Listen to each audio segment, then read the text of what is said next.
Once again, welcome and good evening, everyone, to our meeting, our October meeting for the Community Action Board. This meeting is now called to order, and my name is Joey Henderson. I am the vice chair, standing in for our chair until she is able to join us. And I represent the office of the Honorable Ken Hagan, and I would like everyone to introduce themselves.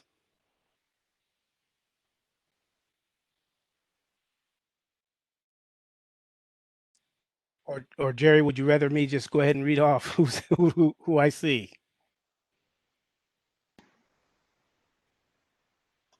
Yeah, you could probably just do a roll call of who you see. Okay, wonderful. We'll do a roll call, and now, so I see Miss Rhonda Gendelsberger, Present, thank you. Jennifer Anderson, Here. okay. We have Ray Wong,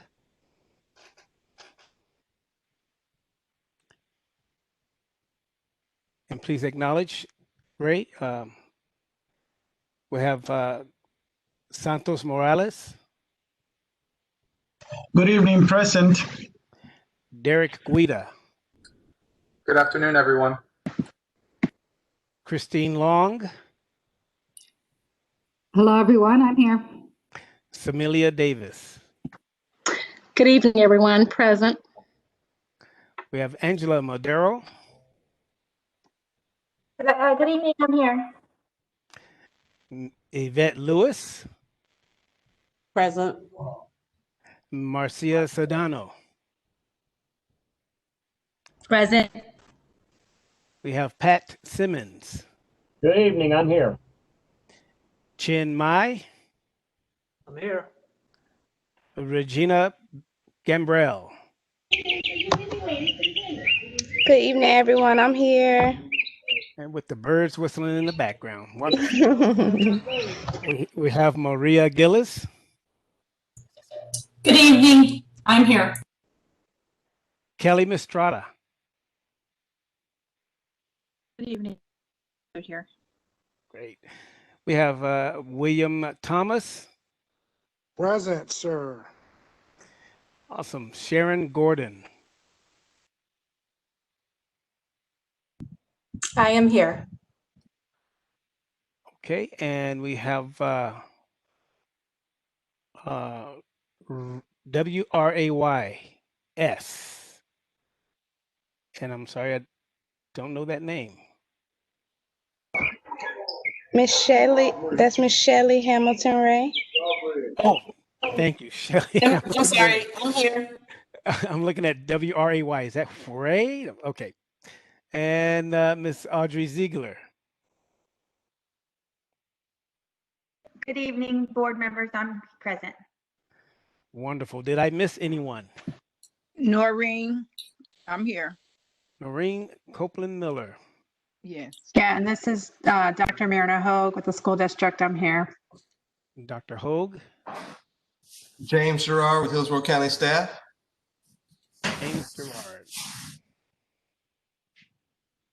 Did I miss anyone else? And I do apologize. This Go ahead. is Wong. I had to get off and come back on. I was having problems connecting. Okay, yes, we did call your name. Wonderful. Thank you for acknowledging. And I do apologize for those I missed. It looks like playing puzzles up here with the names moving around. So everyone is accounted for. I'm going to ask if you would just join me in a moment of silence. You know, there is a lot of challenges that our country is facing. We have governors plans for governors to be kidnapped and what have you. It's just really a lot going on. And if you would join me in a moment of silence, please.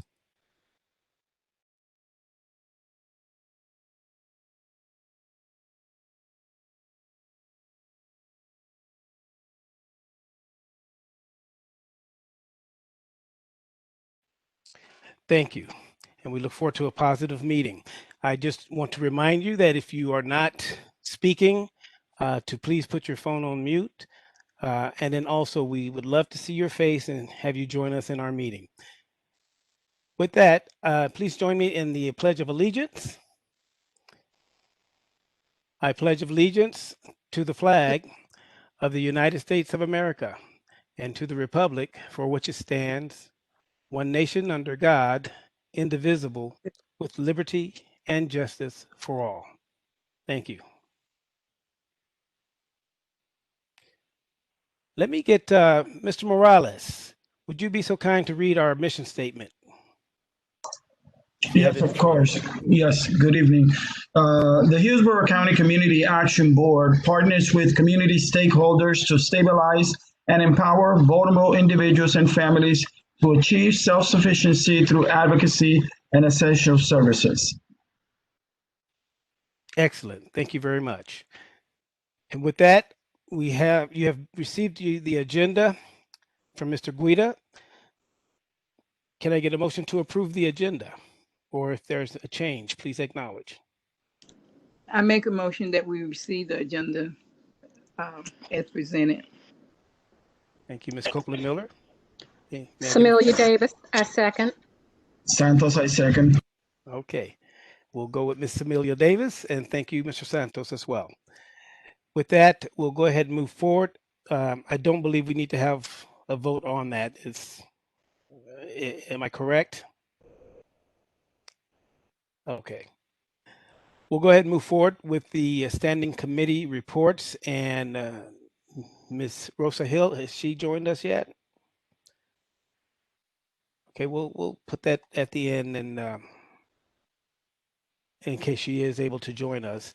The bylaws committee, which I chair, we did have the opportunity to meet, and I was glad to have a few committee members join us on that call.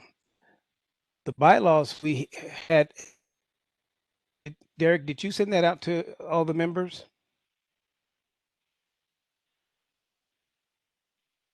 That would Yes, be a yes. it was part of the mail out. Both the map and the bylaws, I believe, were part of the mail out.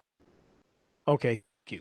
So with the let's start with the bylaws. As you see with the bylaws, the primary change in that has been the correction of the dates, or I'm sorry, the page numbers. The staff has been able to get the page numbers corrected, and also the other thing about the bylaws is the accessibility of it. We have been able to hyperlink the table of contents with the respective pages, and making it a little bit easier for you to find what you need to look for in the bylaws. At our meetings, we had Ms. Rosa Hill as well as Ms. Noreen Copeland Miller. Am I missing somebody else? Was there a third person besides myself? I think it was just those two. Ms. Miller, I know you're on the phone, on the call. Is there something else that we need to share with the board regarding our committee meeting? No, Mr. Chair, you shared pretty much, recall. I know a few staff were on there with us, but no, you covered. Right. And so also you received a copy of a CAB map. One of the things that popped up in our conversation was regarding where people are serving. And Mr. Guida did a fine job in taking the map of Hillsborough County and helping to identify where each of us in our general areas of service is color coded to show that the District 1 Commissioner Merman is in yellow, which is represented by Ray Wong, and District 2 by Commissioner Hagan, which is represented by me, and District 3, which is Commissioner Miller, which is currently vacant, and District 4 being Commissioner White, and which is represented by Kimberly Mitchell. And then we have Hillsborough County School District by Dr. Myrna Hogan. You can see that Mr. Guida has posted it up here. And again, these are just general areas of where we serve. You might look at Miss Rosa Hills and see her name, and it looks like her name spans 3 or 4 different zip code areas, but that's not the case. But then again, for people like her and even Dr. Hogue, I mean, they pretty much are all over Hillsborough County. With that, do I have any questions or comments? This is something that I would encourage you to share with your constituents. And I believe we said we were also going to have this posted to the Community Action Board page on the Hillsborough County website. Ms. Miller, do you have anything to add? Yeah, I was just going to say, with Ms. Hill and others, they are appointed by their agency to serve. Mm-hmm. So I think their zip codes is going to look very different. Like she appointed by Housing Authority. I think Dr. Holt is appointed by the school district. So they're going to cover a whole much different than others. Those people that are appointed, their area is going to be different is what I want to share. Public, they're serving for the public. But So they're going to basically serve the entire of Hillsborough County. right. And that's not, and this is not to say that just because, for instance, Mr. Thomas happens to be in Plant City, he may get a question regarding Plant City, but the entire board of directors, our interest is on the entire of Hillsborough County when you come right down to it. Okay, no questions, no input. Okay, well, thank you very much. And hopefully you will find this map helpful, and hopefully you'll find the adjustments made in the bylaws useful as we go along and try to manage our meetings. Next, we'll move to budget and finance. Mr. William Thomas. Yes, sir. Thank you, Mr. Henderson. I'm going to go ahead and make mine brief. The budget committee met in combination with the planning committee. Just a couple of bullet points, and then I'll save the good stuff for the planning committee for Ms. Jennifer Anderson to move forward on. One, we went over the client services assistance budget, as well as the CARES Act portion of that. One of the other items we discussed was the forthcoming request for financial request to acquire the Parliamentary Robert Rules of Order, the current edition. So that request, once it's we get a clear idea what the cost will be, that will be presented to the board as well. And other than that, I believe that's really just simple to the point of what's going on. The other issues pretty much involve the two proposals regarding the planning committee. So I'll conclude my report at that point and hand it over.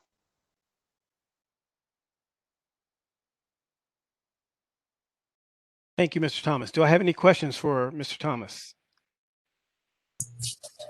Mr. Henderson, this is Maria. I don't have a question for Mr. Thomas, but I do want to go back to the bylaws.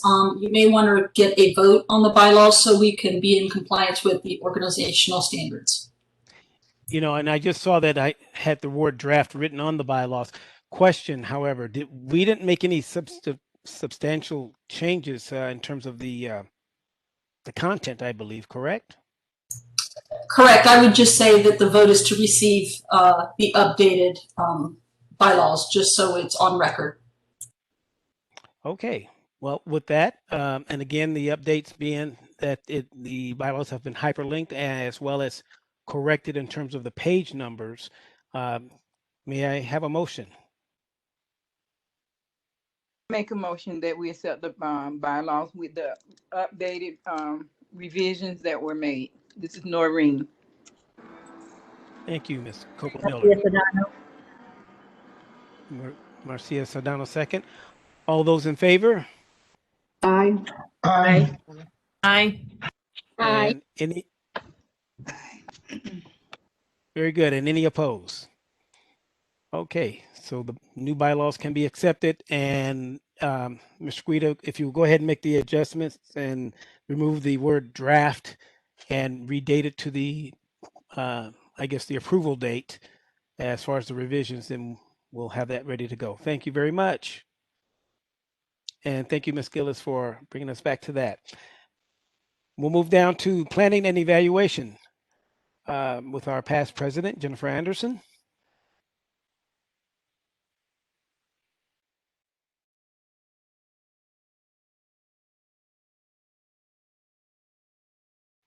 Ms. Anderson, you have to unmute yourself. I'm usually bad about That's better. Sorry about that. No problem. What I have to share is what's agenda, which is a proposal. So do that now or a little bit later on the agenda, because it's all supposed to be coming just late or because that's really You're saying that with regards to the proposals, being that the agency proposals is later on. If what is the agency proposal, what come up with for the board. Yeah, Ms. Anderson, you're very difficult to hear. Yeah, just get up close to your mic. Is that better? Yeah, closer to your mic, better. I live in a 100-year-old house, so I have Okay. really high. Okay. I said what I have in to report is actually the proposals. Vote on. So do you want me to do that now or later in the agenda? I yield to you, Ms. Anderson. If you just decide to go ahead and wait, you can wait till later, or go ahead and make your presentation now. I think I yield to later in the agenda because I was told Hill's going to be late or she's not going to be coming. She was going to be, and that's fine. Mr. Henderson, I don't know how to raise my hand to learn it. Every time I think I've learned how to raise my hand, I miss. Go ahead, Ms. Copeland-Miller. Okay, I just want to say, is the proposal listed on the agenda? Because maybe I missed it. Because I was thinking this time that Ms. Anderson was going to go ahead and bring those two forward so we can vote on it and get it out of the way. Right, that I believe, Ms. Anderson. No, I was going to say I believe that's what Ms. Anderson is suggesting, and she just wanted to go ahead and put it later onto the agenda as it is listed as item H, and hopes for Ms. Rosa Hill to join us as well. Okay, I'm sorry, I didn't see that. I need to get my glasses. Thank you, sir. Okay, you're welcome. Okay. Ms. Anderson, do you have anything else that you want to share at this time? That was what my report was. So I'd like to wait later in the. Very good. All righty, we'll move on to our pick, Public Information Committee, Ms. Marcia Sedano. Good evening, Public Information. Can you hear me? Okay. Public Information afternoon, and we discussed the timeline. Take into consideration for next year's scholarship round to award 35 scholarships at $5,000 for anyone who attending a four-year institution, and 25 scholarships for students attending a two-year institution, with a total budget of $200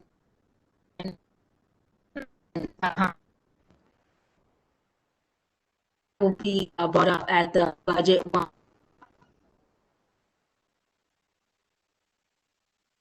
Changes that may or may not happen as we move along for the proposed budget, or the budget will be for the scholarships, and where we will be in terms of moving forward with the application process. And then we'll bring that to the entire board once everything has been finalized. I know it was brief, but we covered a lot of discussion, I should say. Any questions?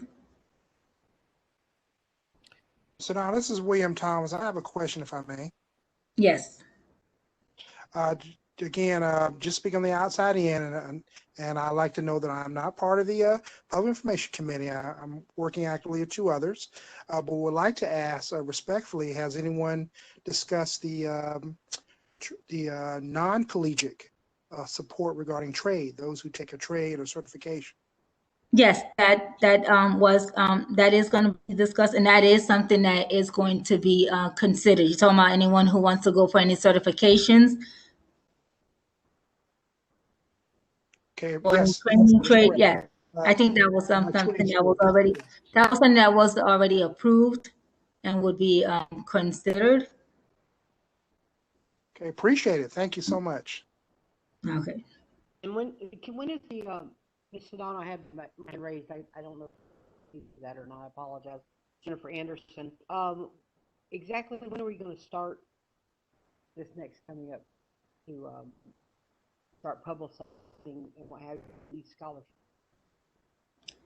That's going to be determined, but it will be sometime January or February. Okay.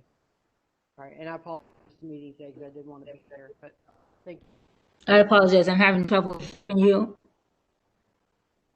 I said I did the meeting today and I didn't make it. And I apologize, but that was something I was going to ask.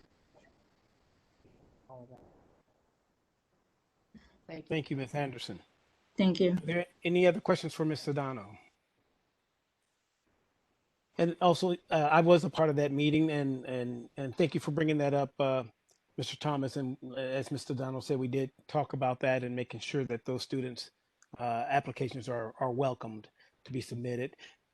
Keep in mind, one of the things that we're dealing with is that, how COVID has changed our world, and so there was a healthy discussion with regards to even the utilization of a rubric and trying to assess the students and really make sure that we're giving them some good feedback for their lives to come. So there's still a lot of things we have to decide in terms of how we're going to engage these students once we get those applications out there. And like I said, COVID is making us really think this kind of thing through. So thank you again, Ms. Sedano. Thank you. And now we'll go to our nominations and membership committee, Ms. Noreen Copeland Miller. Okay. Thank you, Mr. Chair. Today, we had a meeting scheduled at 10:15 a.m. and we did not have a quorum, so we were not able to really take action, but it was an informal meeting. I want to thank the staff for being there. The committee members were not there. So at this time, I want to let the board know if anybody's interested in serving on that committee, please do so. And I ask that Derek will send it out because we need more than 2 people on the committee. I think right now it's 3, Ms. Hill, Ms. Yvette Lewis, and myself, and they were unable to be there today. But I thank the staff for being there. And there was some discussion. We did review the roster. We couldn't take any action, but there are 3 people that's up for, if they don't be to this meeting tonight, then they will be receiving letters because that's in the bylaws. If they miss 3 consecutive meetings.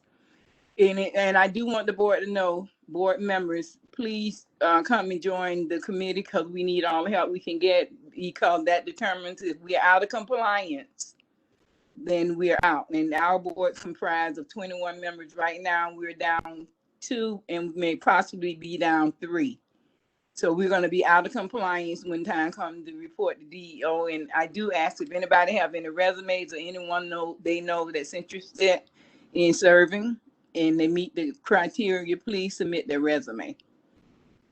But we had an informal meeting today. Again, we didn't have a quorum. There were no action items, but I am pleading at this time for people to join the nomination and membership committee because it takes all of us to make this work. I can reach out to some people, but again, we know it's challenging with the COVID-19 going on. A lot of people or just staying in, but the virtual is good, but I need help. That's the bottom line on that committee. I didn't realize that until you get in those shoes that a lot of people can not attend the meetings, but I'm hoping that I'll get some committee members. So if you're not on a committee, and if you're looking to get on a committee, please consider the nominating the membership committee. Thank you. Thank you, Ms. Copeland Miller. And I do want to echo what you're saying. With all the members on this board, everybody should be at least on one committee. I want to encourage you to sign up for that, at least one committee, if not a couple. And then also, as far as the committee chairs are concerned, it would be helpful to have a schedule of when the meetings occur. And I don't know, you said your meeting met, your committee met today, Ms. Copeland Miller. What time? At 10:15, and I do want to say that Derek does a very good job with sending out those invitations so people will know. So when we have our next meeting, you know, they have to schedule us, but he lets everybody know that the meeting is going on. So when you see one from the nominating and membership committee, please join in. And I would also encourage staff, if we could probably get all of the committees and the dates that, I don't know if they're locked in. I know for the bylaws, that was a very convenient time for us to meet right before the executive board meeting, executive committee. I think it was the day before. But if we could lock in a date and time, that will make it easier for board members to identify a committee and the time and the day that they can make those meetings. So hopefully we will see a difference come next month. Thank you, Ms. Copeland Miller. Thank you. And Ms. Hill, I do know because of the challenges with scheduling this platform for everybody, sometimes it may be difficult for staff to just have a standing committee meeting for us. We do that 4 o'clock one before the meeting, but usually it's already taken when we talk. So having a standard meeting at other times can be a little challenging, but hopefully we can have, you know, when we do have the next meeting, some more board members will be there. I wish that they could just say this day is your meeting date, but I don't know if that's possible. But if someone from staff would let me know if we can get a standing date, that would be great. Well, staff, do you please reply to that? Would it be easier for us to identify as committee chairs to identify a date and time? Is that easier, or we just kind of go what's available? This is Sharon speaking. Mr. Guida, he'll probably have more to contribute than I can with this one. Now we should have the flexibility to schedule standing meetings. And I believe there was a survey that was sent out regarding committee meetings, and I'm not sure what the status of that survey is. It's not our survey. Just defer to Mr. Guida if there's anything to add. Mr. Guida? Yeah, I was just trying to think for a second. If the committee chairs have a time and date that will work best for them, yes, it does seem like the PIP committee is meeting before this meeting at 4 o'clock, which is great. It's just trying to find time that everyone is available. And if you want to come up with a monthly schedule, that would be great. And I could schedule those in advance for the board.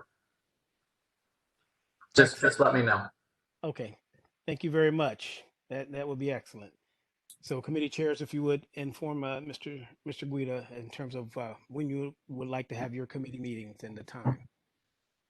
Would it be possible, I'm sorry, this is Ray Wong. Would it be possible for those members of the board that are not as familiar with this committee, if Ms. Copeland Miller might just comment on how many members make up that committee, and currently, or how many members are scheduled to make up that committee, how many members are currently in the committee, and also I think you mentioned 2 or 3 members that might be dropping off because of absences. Is that correct? Ms. Copeland Miller?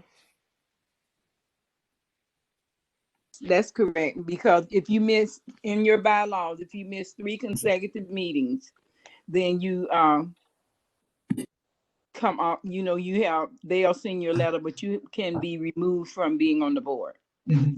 Now, but so I think I'm talking about 2 different things. Are they dropping from the board or are they dropping from the committee? Oh, no, they're dropping from the board. And what the committee does is make sure that the board members of 21, that we at least keep that 21 member current and those slots are filled. We do have the ability in the low income section to have 1 extra person, but right now we don't have, we're in jeopardy of being under 21. And when that happens, we're not in compliance with DEO. if we don't have 21 active board members. So the nominating committee and the membership committee recruit people to fill the slots. Hope that. And how many members make up the committee? Well, it's not really a standard amount, but we got to at least have 3 on there is desirable. Right now, I have 2 people on the board. It was one other person on the board, and she dropped off. So now it's Rosa Hill and Yvette Lewis and myself. So it's only 3 of us. But again, I welcome anybody that want to join. I think you can. I don't think it's a limit on how many board members how many committee members you can have. And if somebody help me out with that, I don't think it's spelled out in the bylaws how many you can have, but we definitely need board members on that committee. Thank you, Ms. Copeland-Miller. And as you see, Mr. Guida has posted on our WebEx the committees and the outline of who is on which committee. So if you need a reminder, we'll be happy to send this out again. No, I don't believe that there's a minimum number on the committee, but then again, without that minimum, you really can't, that committee can't vote on anything, and anything but we can bring concerns and issues to the board for the board to consider. Right. And so today we were able to have an informal meeting. Really was just discussion, and we just went through the process, but it really was not a meeting because I didn't have board members there. And 10:15 may be difficult for people, so I will submit a standard meeting time to Derek so that our next meeting, if anybody can attend, any committee member.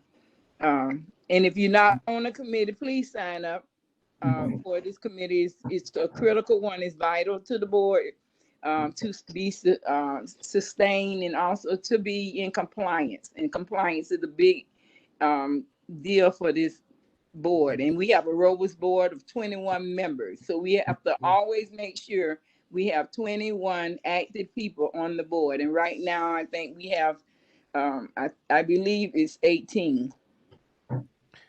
And it definitely looks like public information and planning and evaluation are top heavy. So if any of you want to secede from those committees, look at I don't know, maybe bylaws as well. but by all means, definitely take this seriously. And once the schedule is put out, do all that you can to try to make it to those meetings. If you cannot make it to the meetings, let your committee chair know. Go fish in your own pool.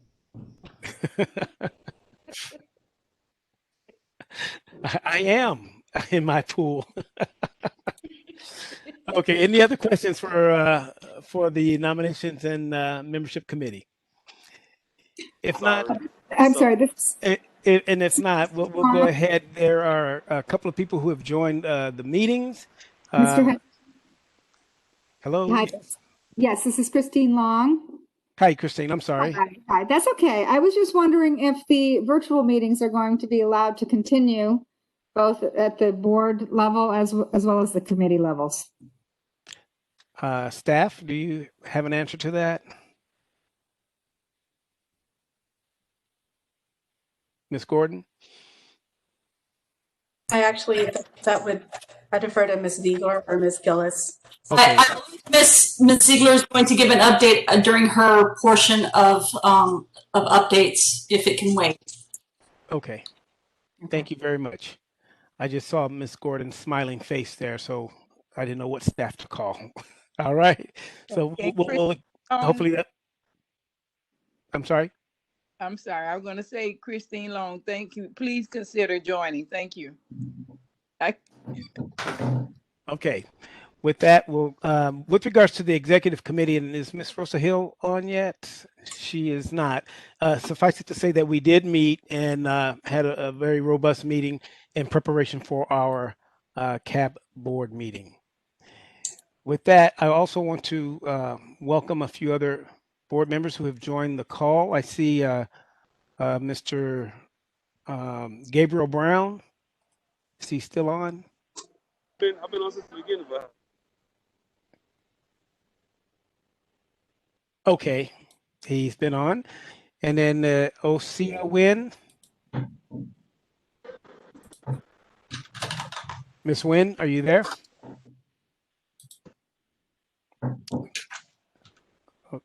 Okay, I see her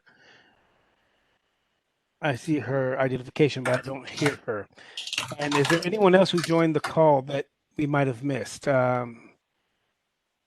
Albert Coleman, I see has joined our meeting. Yes, I'm just here. Thank you. I'm here primarily to listen in and see whether or not I can be of any assistance to the Community Action Board. Awesome. Good to hear you. Good to see you, friend. Thank you. Also, we have a telephone number that is not fully registered. Someone beginning with the number 8138 and then in 07. Would you care to identify yourself? This is probably Osea. I jumped on a little bit late. Okay. Thank you for joining us, Ms. Nguyen. Is there anyone else that was not recognized? Mr. Henderson, I see Kimberly Mitchell is there. Yes. Good evening. It's Kimberly Mitchell. I do apologize for my absence, but I'm here. Glad you're able to join us, Ms. Mitchell. And I believe that's it. Okay. Thanks, Very good. Mr. Henderson. Yes. So Sharon, Ms. Hill, she reached out to me. She will not be attending the meeting. She had an unexpected circumstances. She sent her apology, so she will not be able to attend due to an unexpected circumstance. Who is that?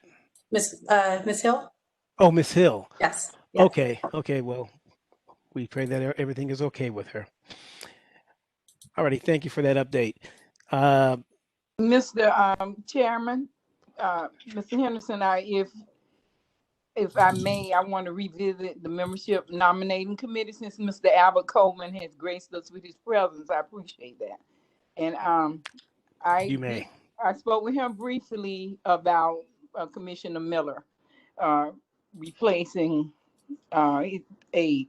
So I didn't know if the last conversation we had, he had not been able to do that. So I didn't know if Mr. Coleman may have had an update that's relevant to replace Dr. Wright, or because of the elections. I know it's next month, but I don't know if you, possibly Mr. Coleman, it's so welcome on the call, but do you have an update or touch base with Commissioner Miller about replacing Dr. Wright? I did have a conversation with Commissioner Miller about that seat. He was willing to appoint someone before he departed, but he didn't have a suggestion. Being that the person that you had suggested to me was not in the district, and he specifically told me he had to have someone from his district, I didn't pursue that name to him. So, but he's definitely wanted to fill that seat before he left if he could. So. Thank you for that, because he don't live in the district, but he works in the district. So I don't know if he would consider that, because he's very active and he is their outreach person for Tampa Family Health Network. So, but he does work there on Osborne and 22nd is where his office is located. Let me circle back with him and have a conversation with him, and I'll do that this week. All right. Thank you, sir. Ms. Copeland Miller, and you know the bylaws better than I do, but the question I would have is if Commissioner Miller appoints someone and as he leaves his office and someone else takes that office, someone else will take that office, and they have someone that they want to represent them, what will happen in that case? Then they appoint the person that they want to appoint. Our experience in the past has been some of the commissions, new ones coming on, have stayed with their representative. But, you know, that's a possibility. They have the option to keep that person or replace them. Okay. So whoever comes in, if there is an appointment from Commissioner Miller, we need to let them know of what the possibilities could be when for a new commissioner coming in that place. Yeah, and two, there's a process, because by the time they are seated, the new person probably will be in. So yeah, but we never know which way that'll go. Again, this person is the outreach person for that, and so he's all over Hillsborough County. Correct. So it would be, you know, helpful either. It can't hurt anything just to go back and check we'll see where that goes. Very good. Thank you very much. And now we're down to board attendance review. And I don't know if staff, if you want to take that and direct us on it.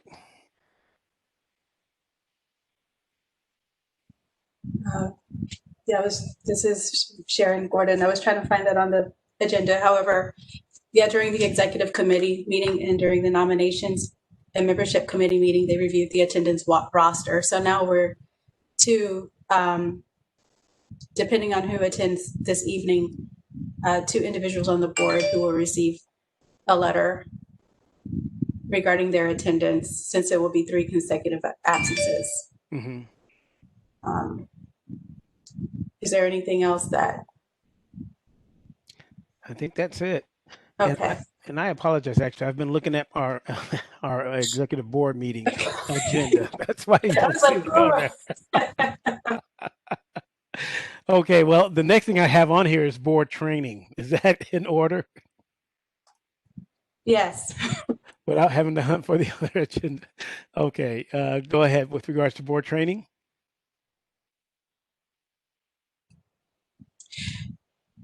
This is Sharon Gordon speaking. This is an item that came up during discussion a couple of meetings ago in regards to training opportunities, and there's 2 collaborative labs. Ms. Gillis requested that I reach out to collaborative labs with St. Petersburg College on a workshop that they have provided to the board prior that had really good results. Seems the long-term board members who attended really enjoyed that actual workshop. And then the parliamentarian training, which Mr. Thomas will conduct at a future meeting. And I believe during this meeting, we're going to solidify a date on when that training will occur for the parliamentarian, and discuss with the board when you would want the collaborative labs training with the St. Petersburg College. Mr. Williams, Mr. Thomas, do you have a date in mind as far as the parliamentarian training? Yes, Mr. Henderson, if allowed, and if allow me to entertain that, I would recommend that we have that training, like I said, less than an hour, sometime in the beginning of December, preferably the first 2 weeks.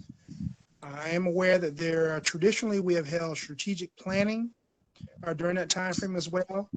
Depending on the agenda, I would like to ask that we include that. I believe from last year we held 2 planning sessions, and would ask that we consider including that in one of them. And I'm open to doing something separate outside of strategic planning, but my goal would be to ask that we consider having it done during the first 2 weeks of December before the end of the year.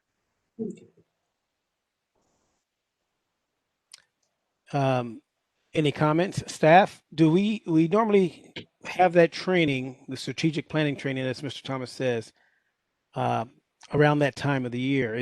Would it be a problem to maybe combine them? Is that what you're suggesting, Mr. Thomas? Yes, sir.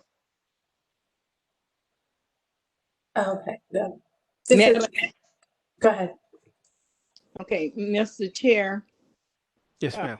This is Noreen. I know that the parliamentarian training is critical, but I know that the work plan and all of that is critical as well and certainly needed. My question is this: with the parliamentarian training, we have a national I remember the one training we got from this lady that does it throughout Hillsborough County, throughout the state of Florida, the national trainer for parliamentarian procedures. Did we reach out to her? Because I know they provided us with 2 sets of books, and she gave us the latest revision of the Robert Rules of Order. And I know that Mr. Thomas will do a great job, because I was sure that they said that he would partner with someone, but I didn't hear that now. All I heard was he was going to do it, and that's great. But I know that we've used the parliamentarian that does it throughout the state of Florida. And she lives in Tampa, and I don't think that's I think it's free. I'm not sure. We just purchased, but the county purchased books before with the latest version, and that was great. And so I was under the impression that if there was going to be a partnership with that person along with Mr. Thomas, so that we would be making, that we would be on target for parliamentarian training. Now, the other part about the work plan stuff, I think that's a whole nother area that's going to need way more time than we need with parliamentary procedures. I think that those are two separate things, and it might be overwhelming for some of the board members.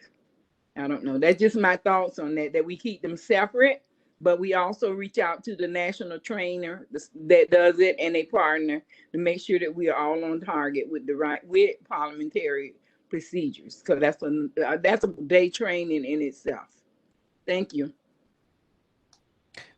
Thank you, Ms.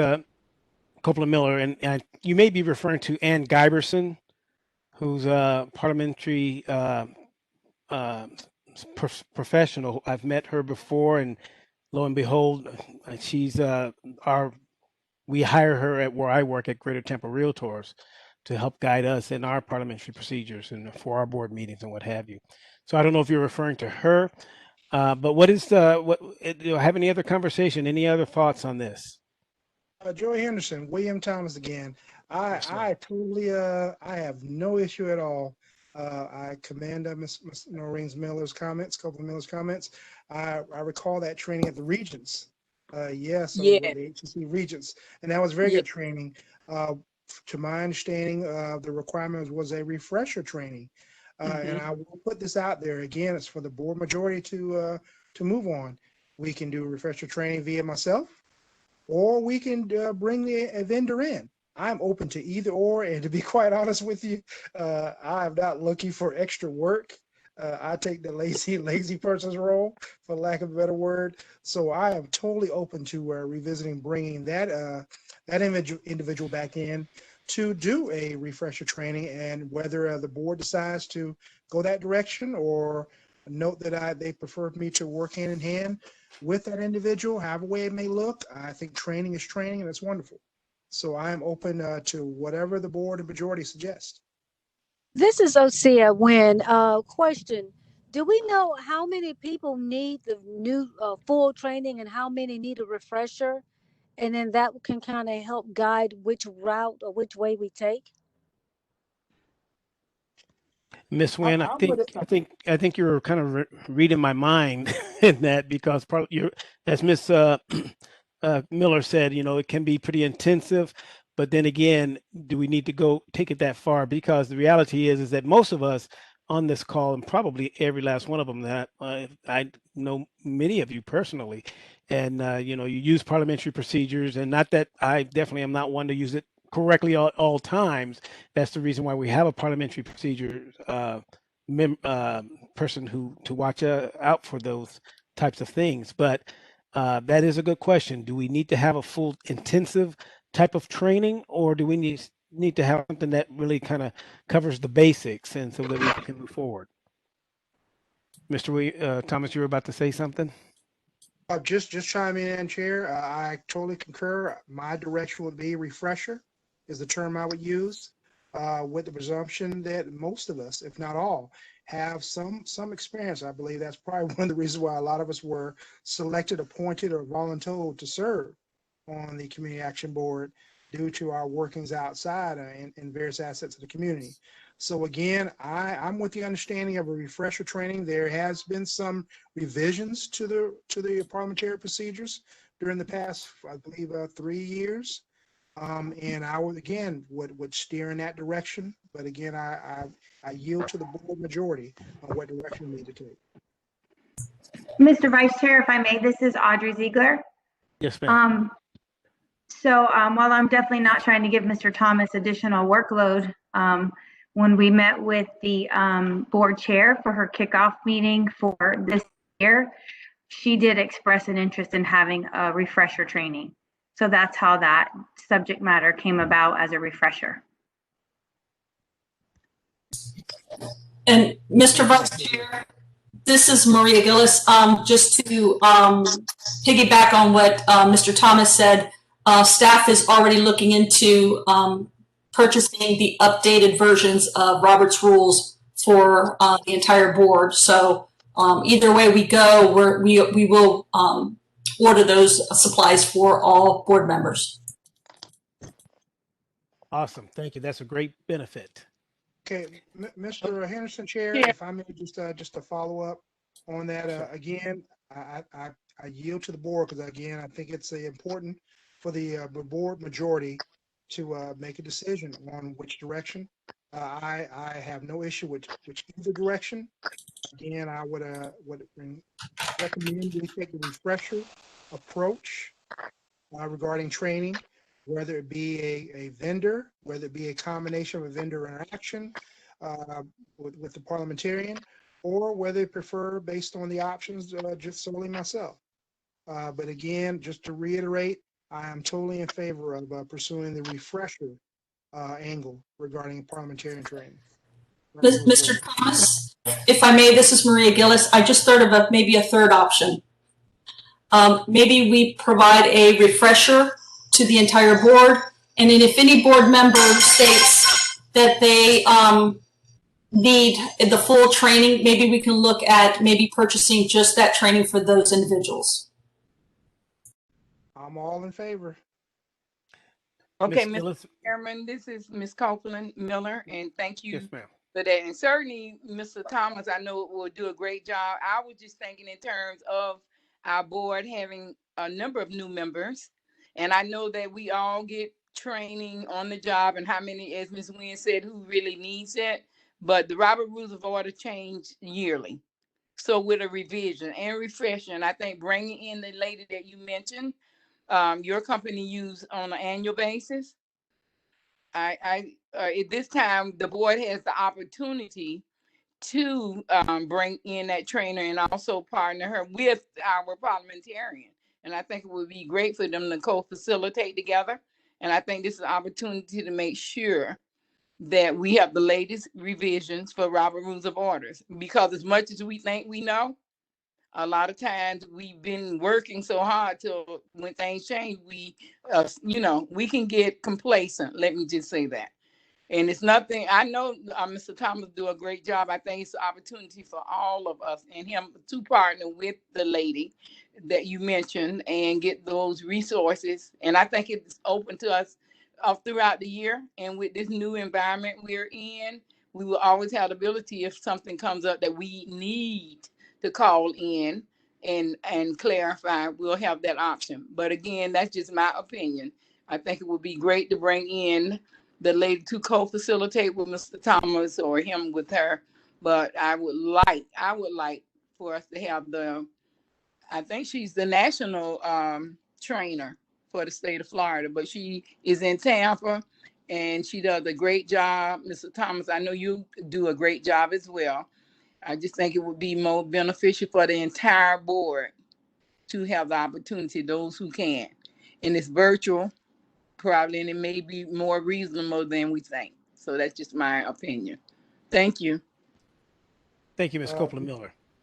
So we have on the table a couple of options in terms of how we want to proceed with regards to having a training for parliamentary procedures.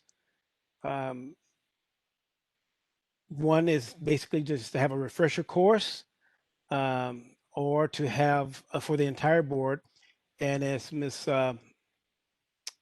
Gillis proposed, that we could also arrange to have more extensive training for members who are interested in having full training. With that in mind, would we have to have a minimum number there, Ms. Gillis?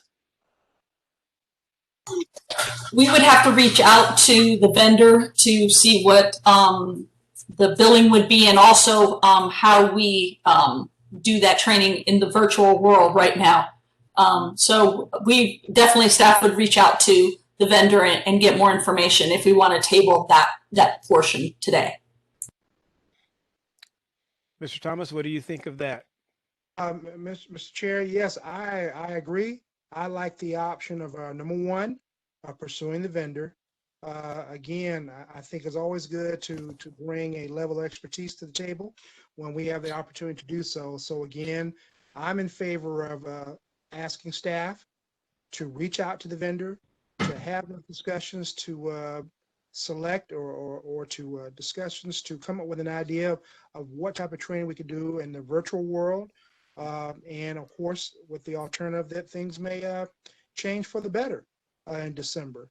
But to definitely engage with the vendor to come up with some options. And at that point, I can assist in whatever way. But I definitely love the idea of bringing someone of that level of expertise. I enjoyed her training a number of years ago, 2 years ago as well. So if the board would concur, I'd ask for staff to pursue reaching out to the vendor to consider doing some training. Do we have any objections from the board? Being on staff, if you will, pursue. And also, Maria, was it Ann Giberson that we used before? I don't remember. It was. She did a fabulous training, so I'm sure that members who will participate. Okay. Well, evidently, I must have missed that training because she seems to be popping up everywhere in my life, professional life, it seems like. But so we'll go that way. However, I would recommend, Mr. Thomas, that we try to settle up on a date today because we are in the month of October. We have November, and then December will be here before we know it. You had proposed the earlier part of December. Did you have a specific date in mind, or staff? Is there a better date than other that would work on the county schedule? As far as staff schedule, that is. I believe we were looking at December or maybe early January. Early This is Maria. I agree with Sharon. I think if we do more in January, it would be beneficial. That way, December could be dedicated to the workshops for the budget. Okay. Is that satisfactory for you there? Yes, I would. My only selfish request, Mr. Chair, is that the dates of January the 12th through the 20th, I will not be available, as I'll most likely be in some sort of fashion engaged with the planning and execution of our MLK Festival. But outside of that, I am wide open. All righty, staff. So if we can just put a line through the 12th through the 20th, because we will not do this without Mr. Thomas in the house. and then if you can come back with some more details in terms of what our options are in terms of hosting either a refresher and or the full training, that would be excellent. Mr. Henderson, I have a quick question, and maybe this is Ray Wong. Maybe yes. Staff might be better prepared to respond to this, but can somebody comment on where the funds come from for this type of training? Are these funds that are shared with, for example, what we would be using for programs, or is this a different pool of money? That's one question. And then also, what sort of safety nets do we have during this meeting? Nobody is. I'm sure Mr. Thomas is well versed in parliamentary procedures, but nobody certainly is an expert. And in those cases where we make a mistake, I mean, just in this meeting alone, I think we've had 2 or 3 questions about how to proceed, right? So in those occasions where we make a mistake, for lack of a better term, is there some sort of safety net during this meeting for somebody to interject and sort of correct us when we're heading in the wrong direction? Thank you for your question, Mr. Wong. With your last question first, the answer to that question, and in my estimation, and anybody feel free to step in, is that Mr. Thomas has been charged with being our go-to parliamentarian on this board. And you're right, none of us are experts in it, but so we do rely on him. But also, staff has been very helpful and letting us know when we may be going astray or what might need to happen. And if all else fails, we have been known to set something aside and consult with our with the county attorney. And as far as the financial, and the short answer is that yes, it is a separate pool of money, but I'm going to let our financial expert for our CSBG, Ms. Strada, answer that question. Are you on, Kelly? I'm sorry, could you repeat the question? I don't know if it's me or if it's the meeting. I'm having a lot of in and out, cutting in and out. Okay. Mr. Wong, you want to restate your question? Sure. The only question I have with regards to the funding for the training is if that's a separate pool of money from the pool of money that's used for our different programs, or if that's a shared pool of money with those, with what would be spent on the programs. It's a separate pool of money. We have money every year budgeted for training. There is money available in that line item because all of the training has been canceled or moved to virtual. And the virtual conferences are much less expensive than the regular training. So there is funding available in the line item. And that's considered an administrative expense. So it does not come out of the direct client assistance. Got it.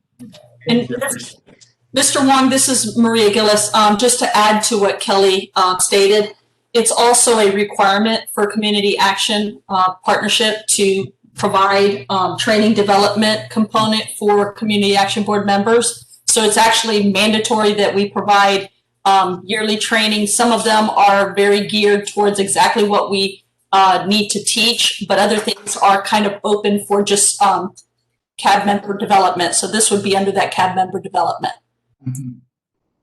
Got it. Thank you very much. I appreciate it. Thank you for your input, staff. And one of the things that I'll just add to that, what Ms. Gillis is saying, is that what you will find with this board is that we're pretty highly regulated, and there are a lot of I's to be dotted and T's to be crossed. A lot of training that is, I don't call it as a requirement, but it's actually a benefit to any and every one of us who are serious about trying to help our county staff and our county address the issues of low income and making sure that they are being taken care of. So I've seen some other boards throughout the county, and the ones that I'm aware of, by far this one is has high expectations for the board members, and so we want to make sure that we take advantage of it and of those type of opportunities that they give us. With that, Mr. Chair. Yes. I'm sorry, this is Regina Gambrell. Yes. I just had a question in regards to the Community Action Board training. I know recently at a conference, I saw other trainings that they had available, and I wanted to see, as far as a board member, how will we be able to put in a request in regards to those trainings that we hear about at those conferences? For instance, I heard of one by the name of Certified Community Action Professional. Would that be something that we would submit to admin to try to get approved, if that's a training that we'd like to pursue? If I'm correct, staff, Maria Gillis, go ahead. I'm sorry to interrupt, Mr. Vice Chair. To answer your question, I'm probably not going to answer it fully, but I'm going to do the best I can. We actually have to identify, and Kelly's on the phone and she should chime in. We actually have to identify the year prior when we do our budget workshops, which we will be doing in December. We have to actually identify the trainings that we will be participating in. This year was kind of a little different because some trainings were canceled or they went virtual. So we actually had some money left over and we're able to do some changes. But pretty much in December, we will know for next year what trainings the board will be participating in and what conferences, if that's open next year, what conferences we would go to and how many people are allocated for each. So I don't think that I answered your question directly, but we try as staff to bring to the board trainings that we feel that's going to be a good development for the entire board. And definitely, if one of the board members has an idea of something that could be something that you're interested in, we can bring it to the budget workshop to be looked at for next year. Okay, thank you. Ms. Mastrada, did you have anything to add to that? No, what Ms. Gillis said is correct. We have to, when I submit the budget to the Department of Economic Opportunity yearly, I have to include the conferences we'll be attending, how many, and I normally have to work very closely with Derek because we have to identify things such as the airfare cost, what the estimated reimbursement is, estimated hotel, and some of the conferences are the same ones that are attended yearly based on like the Community Action Board, what memberships you're in. So some of those conferences are already dictated. So by all means, and thank you for your input. So by all means, if you have a recommendation of a conference, by all means, send that to the staff for consideration, and they'll do the research on it. Just so that some of you may not be aware, we actually had the conference down in Puerto Rico, but unfortunately, that was just right during the earthquake. And I think one brave board member decided to go ahead and go. Who was that?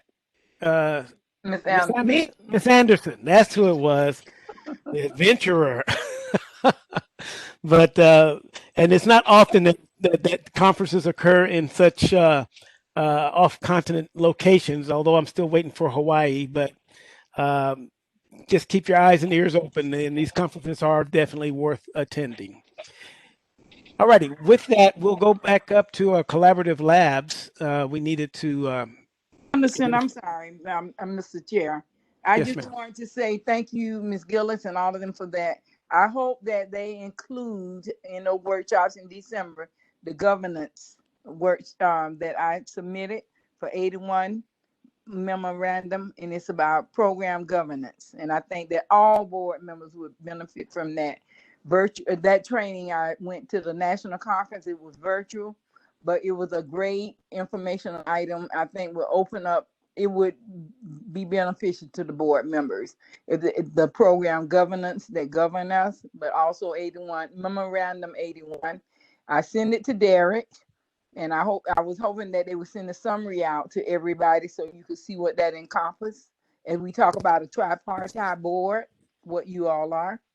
What we are, and so we can embrace our our due diligence in making sure we're reaching the low-income families in Hillsborough County.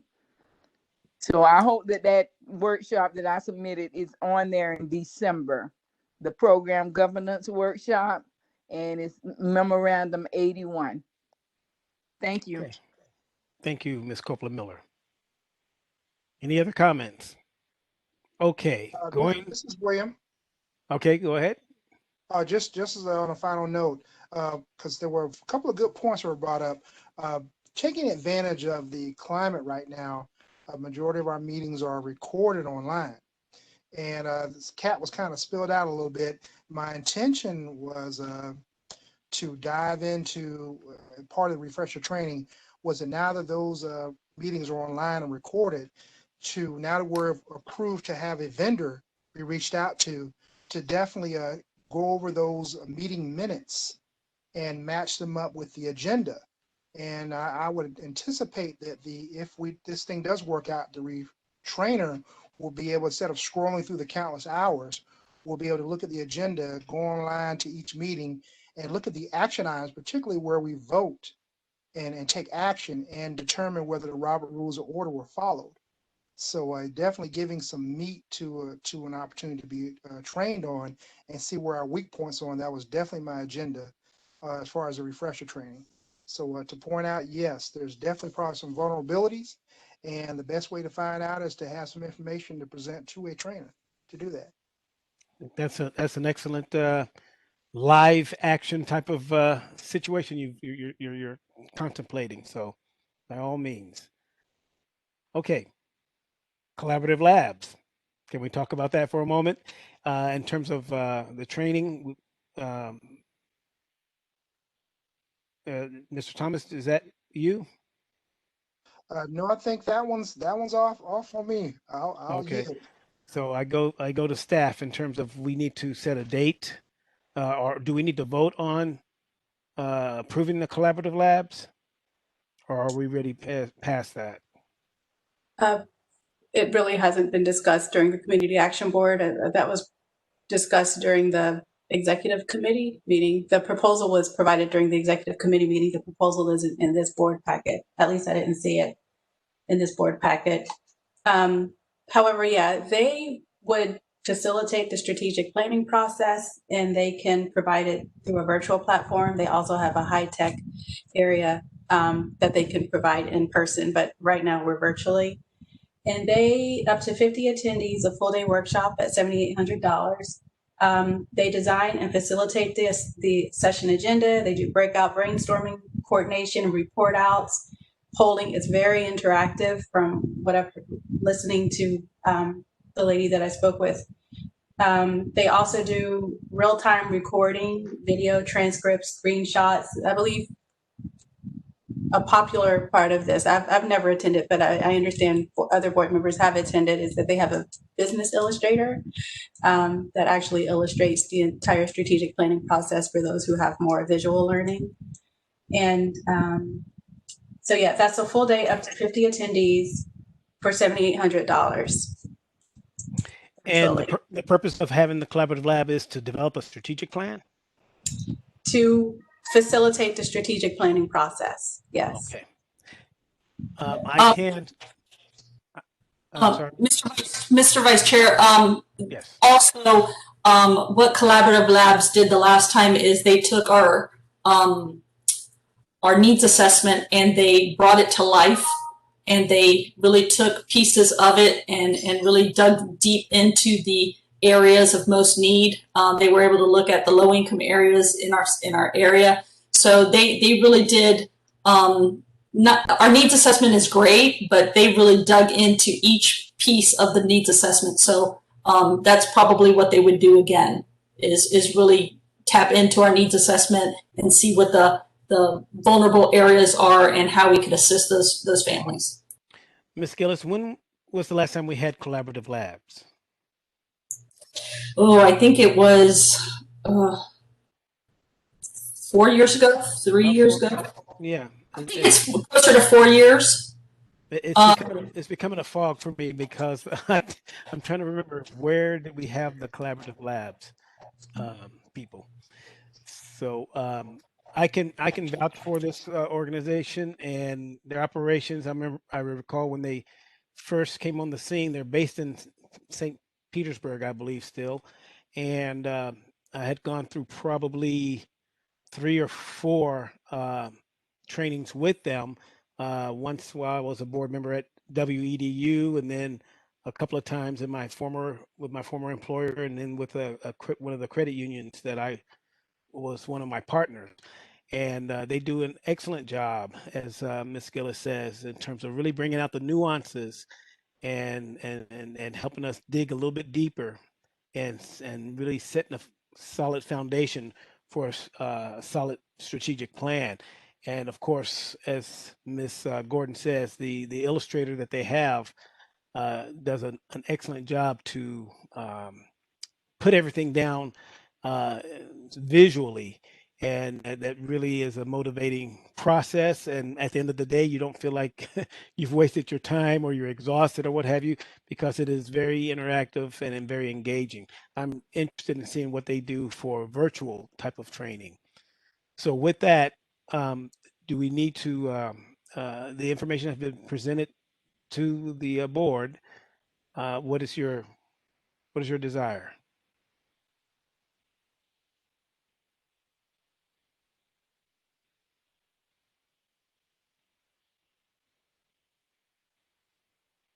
Any comments, input? I move that we ask staff to engage with the vendor. Okay, I have a motion on the. I second that motion. This is Santos. Okay, so motion by Mr. William Thomas, seconded by Mr. Santos. All those in favor, please say aye or raise your hand. Aye. Aye.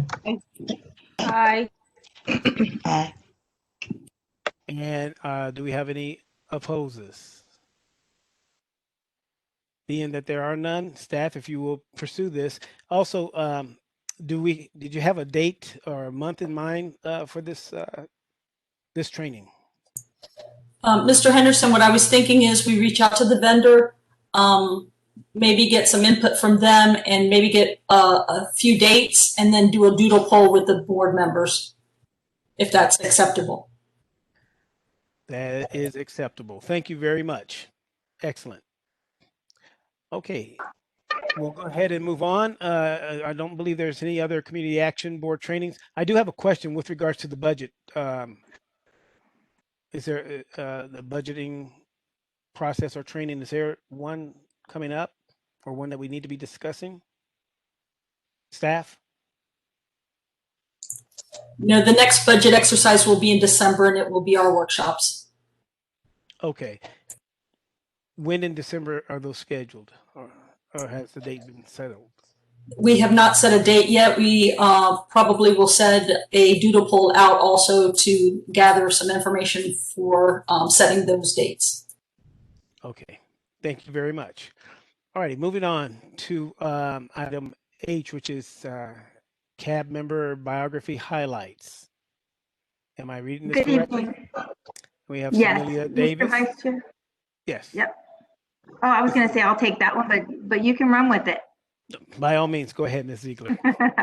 Good evening, and thank you for the time on the agenda this evening. When I met with Madam Chair early on, when she was voted in as our new chair, she asked that we get to know our board members a little bit more. And so we came up with an idea to do a highlight at each meeting. So what I did is ask Mr. Guida if he would put the board members on a list based on the date that they joined the board. So our latest members to join the board will be the order in which we highlight them, so we can all get to know them a little bit more. So this evening, we have the pleasure of getting to know Ms. Davis a little bit more, and she represents the low-income sector. And following her will be Mr. Wong, and he is representing Commissioner Merman in District 1. So I'll hand this over to Ms. Davis, and she can tell us a little bit more about herself and what her passion is to serve on the board, and how we can all help her a little bit more enjoy her time on the board and get out of her experience what she had hoped to when she joined. So I'll go on mute, and then we'll transition right into talking to Mr. Wong. And he provided a bio, which I can read, or I'm not sure what all those acronyms mean. So I'm going to let him read it so he can. I want you to build a house for me. But I'm going to go on mute, and I'll hand this over to Ms. Davis. Thank you. Okay, good afternoon. I had thought that they were going to read our bios that we sent in earlier, so I'm not really prepared, but I'll be also ready, so I'll be ready. I'm ready right now. So just a little bit about myself. I'm a native Floridian, born and raised in Plant City, Florida. My great-great-great-grandmother was a slave, and she was one of the founders of the Billsville community in which I live now, in which I was born into.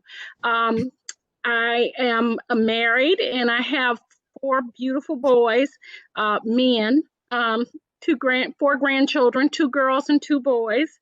And I have been a educator for the past 23 years, 3 years in the private sector, 10 years with Hillsborough County Schools, and the last 10 years with Polk County Schools. I currently hold the position of senior manager, and I am a member of Zeta Phi Beta Sorority Incorporated, and I am passionate about my community. I work with my sorority in many different activities and supporting different agencies throughout the community. And I'm just one of our goals in our community, in the Billsville community, is to get our recreation center back up and running. It was closed many years ago, but my children and myself and my mother all benefited from that program at the Billsville Recreation Center. So that's one of the things that we really, really want to see happen, and see that happen really soon, because we want the next generation to be able to have the opportunities that we had growing up. And that's it. Excellent. Thank you for sharing there, Ms. Davis. You're welcome. Mr. Wong? Sure, thank you. And thank you, Mr. Henderson, for the opportunity, and Ms. Ziegler. And thank you, Ms. Ziegler, for not reading our bios. For my bio specifically, I think it could be kind of stuffy. So I'd rather just kind of tell you a little bit about me personally. As you mentioned earlier, Mr. Henderson, I was appointed by Commissioner Merman to represent her in District 1, the public sector, and the Community Action Board. And I've served in several different positions with the City of Tampa, the Community Advisory Committee for the Downtown Urban Core, currently serving this Mayor's Hispanic Advisory Council and a couple of other committees. But I'm an architect, and I specialize in healthcare architecture. And some of my clients are institutions like Tampa General Hospital, Moffitt, HCA, Baycare. So if you can imagine, with the public health crisis that we're going through, that's keeping me quite busy, me and all my colleagues. But I wanted to just kind of mention some of my personal story, because I think that that's maybe even more significant than any sort of professional accomplishment. But my parents were immigrants to this country. I was raised by a single mother, raising 3 boys by herself in a home where English was a second language. We were a family that benefited from federal housing assistance, education assistance, youth development programs, public transportation, many of the same programs that I think we talk about during our CAB meetings. So my family and I were we're really like the very same group that we talk about when we meet. So I think I can relate to many of the stories that we talk about and the people that we try to help. So Hillsborough County, I've been here in Tampa specifically for just over 20 years. And Hillsborough County is where I began my professional career, is where I met my wife. I have a 9-year-old son, where I started my family. And it's always been important to us to give back to the community that's given us so much. So that's in short part of the reason why I'm involved with the CAB, and why I'm involved with other committees beyond the CAB. I would like to thank you both for taking time and letting us put you on the spot this evening. I certainly appreciate that. And Mr. Wong, I'm very happy that we were able to steal you from some of the work you were doing with the city, and you've transitioned now over to helping the county. So thank you for that. And Ms. Davis, welcome. Thank you for sharing so much personal information. And I hope that you both are able to accomplish everything that you hope to on this board. And because of the Sunshine Law, it's not that easy to talk amongst yourself and plan. So there's a challenge with all of that. So I thought Ms. Hill had a great idea with getting to know board members at a time, so that we can keep in mind why everybody's here and what they hope to get out of it for our community. So thank you again. And we'll look forward to the next 2 at the next meeting. And Mr. Guida will let you know ahead of time that you'll be asked to present. So I can read your bio, or you can present kind of off the cuff like these 2 board members did. But thank you so much. I also wanted to say, Mr. Co-chair, I also wanted to say I have an identical twin sister. So if you see me, it may not be me, it may be her. So if she doesn't respond to you, and I've made this announcement over the years, and still people are like, oh, she's not talking to me. But it's not that I'm ignoring you. It's just that it's probably my twin sister who does not know you. I just wanted to. Right. That's good to know. Twin power, yes. Twin power. I'll just add here, if she sits on any meetings for you in your place, just make sure she knows the. Okay. I can tell them apart. Just y'all know, I can tell them apart. You always have, Jen. Yep. There's a little girl, so there is one person in the room that can tell them apart. So. Thank you very much. And to reiterate what Ms. Ziegler is saying, we really appreciate you all sharing. I thought that was very insightful, getting to know people, something that we didn't know before. That's what it's all about. Definitely don't want to have to hear a litany being read to us. It's always good to hear from you all. And it's just with people living with a purpose. And that's what this is. I really like this. Hopefully you all enjoyed it as well. We'll go ahead and move forward to the agency proposals, the youth development proposals. Ms. Anderson. And here I am. Can you hear? Loud and clear. Thank you. Awesome, awesome. I'm a little darker. I'm a little more in the dark in this room, but I hope you can hear me a little bit better. We have two proposals. You were all sent. You all read them. One is the EPIC proposal. First, the EPIC.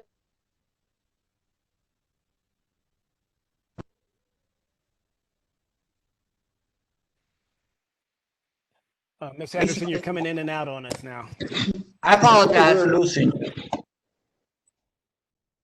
The EPIC proposal is for young people that have had some troubles in their lives, gotten into trouble, being removed from the mainstream education situation, and put into a program to basically get themselves back together. I'm just trying to summarize. They get mentoring, job readiness, academic remediation. They have two programs, Visions of Destiny and Woman's Standard. One is for males primarily, and one is definitely, obviously, Woman's Standard is for females. This proposal is asking for $31,250. The other proposal that has come for us is one from the Tampa Housing Authority.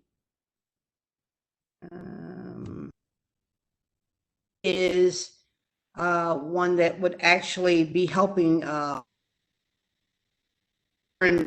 there are at this time e-learning or virtual due to COVID. These children may themselves have health issues, or in the home have health issues, or they have a reason for not returning back to brick and mortar. So therefore they need technology, a desk, a chair, school supplies, so they have a learning environment in their home and what they need in order to be successful in school. It will provide this for K through 12 for the children in the Tampa Housing Authority. They're asking for $45,000. We've gone over a few different ways to split this up, because if you look on the budget, the line that this would come from would be, just a moment, I had all this. No, that's the wrong one.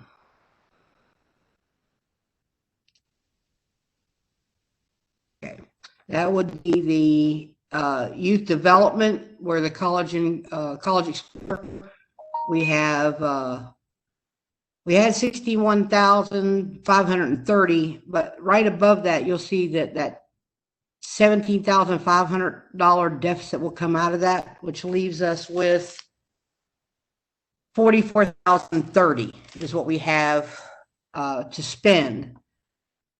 These two proposals together add up to 76,250.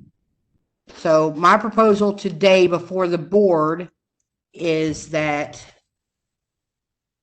if we look at the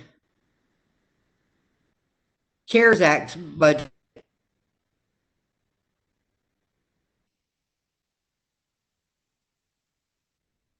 we have the education assistance there, which is, in my opinion, the Tampa Housing Authority money could come out of the education assistance, that 45,000, because we have 331,500 there. and then take the 31,250 out of the regular CSBG direct client assistance budget from the youth development line. It'll leave us with surplus from that $44,030. We take the 31,250 out of it. It'll leave a little surplus there that can be reappropriated later. But that's what I'm proposing to the board, is that we take the Tampa Housing Authority from the CARES Act budget, and that we take the EPIC from the youth development budget from the direct CSBG. So that's what I would like to propose to the budget. I mean, to the board at this time, to fund both of these proposals. Thank you, Ms. Anderson. Before I open it up for questions, staff, is that with the type of using of the funds out of the CARES Act, that be correct? Yes, that would be appropriate. Okay. And with that, I open up the floor for questions for Ms. Anderson.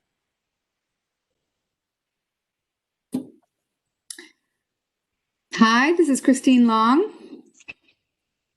Yes, Ms. Long. Go Yes. right ahead. So, Ms. Anderson, I think this is a fantastic solution to two great programs that are want to offer services in our community. So I really commend you for coming up with a solution that I think will work well. My question is related to I guess it's the EPIC proposal that we would take from the current funding. Do we want to ask them to expand maybe their program to utilize all of the funding? I think at this time, we should, I think they did. And I think at this time, since we don't know enough about them, in my opinion, we should give them what they're asking for and see what they do with it. I mean, that's being a nonprofit myself. That's how they start. That's how I've had to start. Here's a little bit. Let's see what you do with that. You know what I'm saying? So, because we have to. And if I'm correct, Ms. Anderson, they did resubmit their original proposal they had, correct? I believe so. I have to ask Ms. Gordon because she initially got the first one. Mm-hmm. Yes, they did resubmit. Internally, we review the proposals, and I've met with each of the agencies, and they have responded and resubmitted based on what we requested. Yes. And I want to thank staff for doing that. I mean, that's what this whole thing is all about, and it's not a matter of trying to figure out how not to give away the money, and with the staff being able to give them some guidance, made for a better proposal. Now, as Ms. Anderson says, it's a matter of them following through and being able to report back what they actually did with the funds. That will help us determine whether or not we continue forward with our partnership. Any other questions for Ms. Anderson? And Ms. Anderson, did you say what the return on the investment would be? How many people would be served? How many students? And I think you said it's in the type of housing. Yes, sir. It's in the proposal on Tampa Housing. What you want first? Sure, that's fine. Just in case anyone didn't get a chance to read through that. Yeah.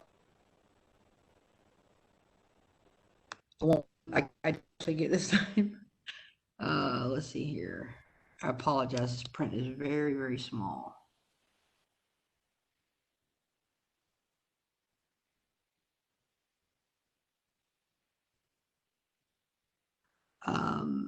Ms. Anderson, this is Sharon. They budgeted it's 90. I apologize. I have to go back and check. Yes, it's 90 youth for Tampa Housing Authority, and then because EPIC had different programs that serve two different groups, but I couldn't pull it up. I apologize. That's fine. and Epic had Visions of Destiny. Approximately 100 female students. Will be Let's see served. here. Yeah, And, Visions of Destiny is 100 hours of instruction, 50 hours. That was Visions of Destiny. Woman's Standard was 50 hours. I'm looking for the, let's see here, the number. And their anticipated outcomes, Ms. 500. I see 500 500 students for served. Visions of Destiny and 100 for the males. Or it says students for Visions of Destiny and 100 females for the Women's Standard. Yes, sir. Okay. So we definitely easily have almost 700 youth being served In these two programs. with Yes, these sir. two organizations. Are there any questions? Any comments? There being none, I will entertain a motion. Should these be voted on separately? Yes, we can vote on them separately. I will entertain a motion for the beginning with the Tampa Housing Authority proposal. I, Regina Gambrell, motion to approve the Tampa Housing Authority proposal. Okay, we have a motion on the table from Ms. Gambrell. Can we get a second? This is Santos. I second the motion. And seconded by Mr. Morales. All those in favor, show by saying, raising your hand or saying yes. All those in favor say aye. Yes. Or raise your hand. Okay. I only see 4 or 5 people, including Mr. Jerry. Aye. Aye. Okay. Very good. All those opposed? There being none, the Tampa Housing Authority proposal has been approved. And with that, I will also entertain a motion for the EPIC proposal. I, Regina Gambrell, motion to approve the EPIC proposal. Ms. Gambrell has a motion to approve. Can I get a second? William Thomas, second. Was that Mr. Thomas? William Thomas? Seconded. All those approved. Myself, aye. Or raise your hand. Aye. Aye. Thank you. And all those opposed, please acknowledge. And the EPIC proposal is approved. Thank you very much. Thank you, Ms. Anderson. We look forward to seeing great things come from those programs. I know they will be excited to hear that the CAB has approved their proposals. And I want to thank the Planning Evaluation Committee and also the Budget and Finance Committee for everybody for working so well together to get these things taken care of and move forward. Thank you all very much. Excellent. With that, we will go to our Department of Social Services updates, beginning with our director, Audrey Ziegler. Audrey? Sure. Good evening again. First of all, I want to thank you, Mr. Henderson, our vice chair, for taking over today's meeting on short notice. I appreciate that. And I apologize for the noise in the background. I think my dog is ready for me to turn the computer off. So he has all his toys out, and that squeaking is him, not my husband. I know that you were all hoping that I would have an update on how we will be proceeding with our meetings going forward. And while I do have a slight update, I know things will be changing. I don't have all of the details yet. Mr. Coleman and I were in a meeting earlier today where it was announced that the county is working on providing guidance and structure, meeting locations, the technology, how public can participate in the meetings where we have public comment and whatnot. So while I do know there will be changes, I did ask for very specific guidance, and I did bring the question up from this board. It was asked at the last meeting if we would be able to take recommendations if some members weren't comfortable yet coming in for a face-to-face meeting and how we could handle that. So I asked that question, and I did ask for very detailed guidance so that there wouldn't be anything left to chance or any confusion. So as soon as I have that information, I'll share it with Mr. Guida.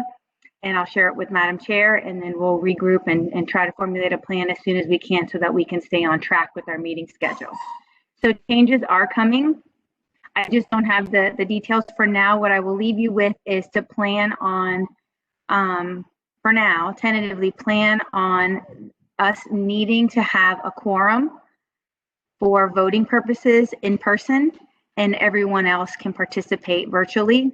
So we'll be a hybrid, and we'll have only the necessary staff that need to kind of keep the meetings going or set up equipment or whatnot being present at those meetings as well. So we won't overload the capacity for the rooms with a bunch of staff presence. We'll make sure that we have room to have a quorum. So I can answer any questions or take any questions that maybe need to be considered if you have any. If not, if you think of anything, if you want to shoot me an email or to Derek, and we'll circulate the questions so everybody can see them, and once we have an answer. But that's where we are. So for now, plan on November meeting and guidance to come. But what we do know is the governor's guidance has expired or will expire this month. So this will be our last virtual meeting as it stands right now in the format we're in. Do we have a location? I'm sorry. That was Ms. Gambrell. Is that you speaking? Oh, this is I Christine think Long. it's Ms. Long. Oh, Christine Long. Okay. It's Christine Long. Yes, I was just wondering, do we have a location already identified for the November meeting? The chart that I saw this morning was somewhat tentative, where the county is looking for locations that can seat numbers of people based on board sizes.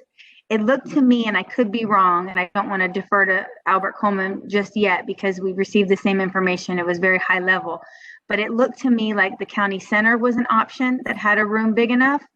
But of course, parking is always a challenge, and even though there'll be adequate parking, I'm sure when we meet, it's still a challenge with distance and getting in the building and whatnot. But Saunders Library looked like the other option that would be available to this group based on the quorum size that we would need. We have not talked about community resource centers or all of that because I think there's some technology that will be going into those facilities to help us with this hybrid model. One thing I want to tell you, if I find out that we all have to be present at the same time in the meeting and there's not a hybrid model, I want to let you all know that sooner rather than later. So I'm pushing for guidance as soon as possible and working with our chair to see, you know, of the board members that have to be present. If it's not all of them, who will those board members be and how will we make that decision? Thank you. Thank you. I'm sorry I don't have more, but we're getting guidance as we go, and there's a few meetings. The list was extensive of meetings that have to be accommodated on a monthly basis. So it's not just our group. What makes our group a challenge is the size. We're probably one of the bigger boards. I think that's really all I have this evening, but I will take any questions. My dog quieted down, so let me talk. Do you have any questions for Ms. Ziegler regarding this? Okay. Thank you so much. I'm sorry. Go right ahead, Ms. This is Gambrell. Regina. Okay, this is Ms. Gambrell, and I just wanted to ask, will we also be able to get a copy of the biographies for Miss Amelia Davis and Wong? Will we also be able to get a copy of that in email?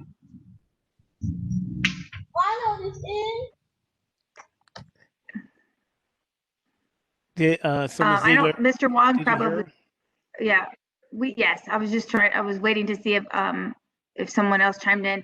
We do have Mr. Wong's bio, so we can share that with you all if he's okay with that. Yeah, that's And for Ms. Davis, we do have the of this meeting, so we can also provide that to you as the background for, you know, what they both said during their portion of the meeting. Oh no, I definitely have what they said. I just thought since it was going to be highlights, if it would be included like with our social services highlights, like how we get a printout of that as well. I think that would be cool. Oh, okay, that's a recommendation. Sure, if we get them timely, we'll make sure that we send them, and if we get them a little bit later, Mr. Guida can share them as attachments along with the agenda. And if we don't get them, then we'll just listen to their candid overview of how they want to present. No, that's a great Definitely. idea. Thank you. Thank you. Thank you. Excellent. Any other questions for Ms. Ziegler? Okay, being there none, thank you, Ms. Ziegler. We'll go ahead and go to Ms. Maria Gillis, our Manager of Grants and Quality Assurance. Good evening, board members, and I apologize for not being on camera. I moved this weekend and I'm having internet challenges, so I'm even thankful that I can speak and hear everyone that's everything that's going on. I first wanted to commend the committee chairs for really taking their positions as appointed very to heart, and they have all scheduled their meetings and had very robust meetings, and I was able to participate in most of them, and just wanted to commend those chairs for what a great job they're doing. The only other thing that I wanted to share with the board is that staff is working on organizational standards.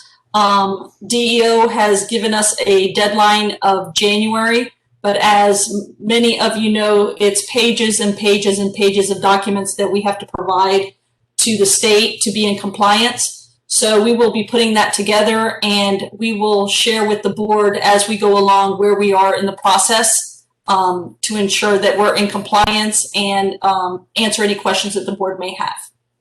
Thank you.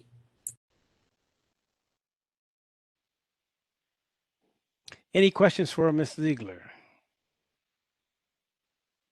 No questions. Okay, being that there are none. It's not on here in terms of the site managers, and I guess Ms. Ziegler, you would have shared anything with us if that was necessary. I'm sorry, Mr. Vice Chair, that was at the very top of the agenda. So if the center, I think it was the very first item. You just got us right to work. And I totally jumped over it with the wrong agenda. We do have 8 minutes on the schedule on our time, and if the center managers would, by all means, share what you have to share with us, Mr. James Gerard.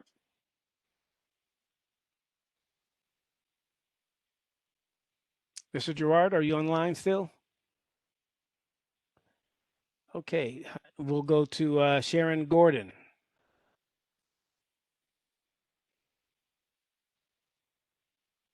You're on mute, Sharon.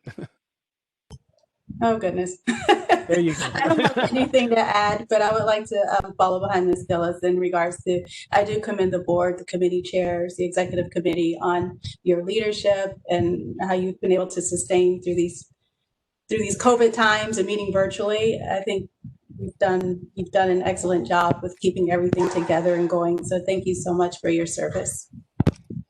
Thank you. And thank you all for being such responsive and responsible staff members. Yeah, you guys have kept us in order. Miss Shelley Hamilton Ray, are you still on the line? And Yes, I am. Good evening. How are you? Good evening. Just fine, thank you. Do you care to share anything with regards to your centers? Well, just a brief update, Lee Davis, we are still conducting testing, although testing has dwindled significantly. We're still having testing at least 3 days a week. That's Monday, Wednesdays, and Thursdays, 8 to 5. But again, like as I said, testing has dwindled quite a bit, but they are still providing that at the site. Myself and the supervisor for the Lee Davis team, we have completed our shelter training and getting our updates in case we are needed in the event of an emergency. So fingers crossed, prayers up. We're almost through the end of hurricane season. So hopefully we won't have to be activated and worry about that. So other than that, I did participate in the West Central Advisory Council meeting, and they are still working on their proposals for their community engagement. And I believe that's all I have, unless anyone has any questions for me. Any questions for Ms. Hamilton Ray? Being there are none, thank you very much for that report. Have a good night.